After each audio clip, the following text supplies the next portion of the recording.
ऐसा मैंने विचार करके विष्णु लोग गए वहां, शुक्ल वर्ण 4 भुजा वाले शंख चक्र को धारण किए, वनमाले से सुशोभित दिए। उस नारायण को देखकर नारद जी उनकी स्तुति करने लगे। नारद जी बोले, नमस्ते वांगमन होती रूपायनंद शक्ति आदि मध्यांत हीनाय निर्गुणाय गुणात्मने। हे प्रभु परमात्मा, आप वचन और मन से न कहने योग्य अनंत शक्ति निर्गुणात्मा तथा सुगुणात्मा भी हैं। आप ही हैं, आप सभी प्राणियों को उत्पन्न करता, भक्तों के दुख के नाशक हैं। इस पर भगवान बोले, हे नारद, तुम यहाँ किस काम से आए? तुम्हारे मन में क्या है? हमसे जो कहोगे पूछोगे हम कहेंगे। नारद जी ने बोला कि हे नाथ, मृत्यु लोक के सभी प्राणी इन्हीं क्यों नहीं उत्पन्न होकर के निज पाप कर्म से कलुषित हो रहे हैं। महाराज, जिस प्रकार से उनका क्लेश दूर हुआ मैं जानना चाहता हूँ। तब श्री प्रभु बोले, समस्त जनों पर कृपा करके तूने बहुत अच्छा प्रश्न पूछा है, जिससे मनुष्य मोह से छूट जा समय पाया करता हूँ। सो सुनो नारद, जो व्रत तीनों लोकों में अति दुर्लभ आपके कहने से मैं प्रकाशित कर रहा हुआ श्री भगवान का पूजन है।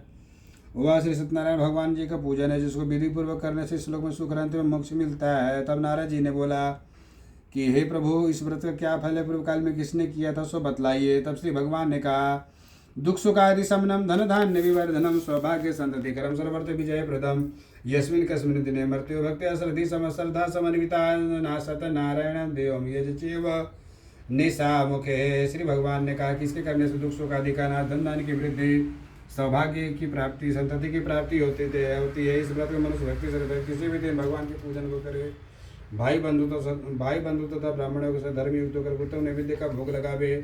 केले का फल, घी, दूध, गेहूं का चूर्ण हो तो अभाव में चावल का चूर्ण उसमें गुड़ आदि मिलाकर भगवान को नैवेद्य अर्पण करे, भगवान की पूजन करे।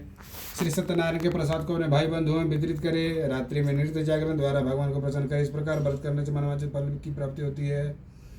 इस व्रत को जिसने पहले किया हुआ मैं बतलाता हूँ। भगवान कहते हैं कि जिसने इस व्रत को पहले किया हुआ मैं बतलाता हूँ। काशीपुरी में सत्यानंद नामक ब्राह्मण रहता था।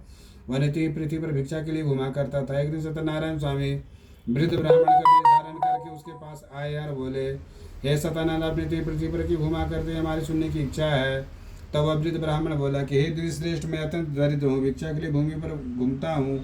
यदि मेरी दरिद्रता से मुक्त हेतु यदि आप कुछ उपाय जानते हैं तो मुझसे कृपा करके। तब भगवान बोले कि हे सतानंद, तुम व्रतों में उत्तम श्री सत्यनारायण के व्रत को करो। इस प्रकार व्रत की विधि आदि बताकर भगवान वहाँ से अंतर्धान हो गए। और सतानंद भी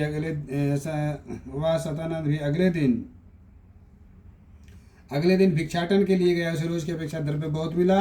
वह उसी द्रव्य से सभी सामग्री को इकट्ठा कर अपने भाइयों सहित बंधुओं सहित भगवान श्री हरि के व्रत को किया, पूजन को किया।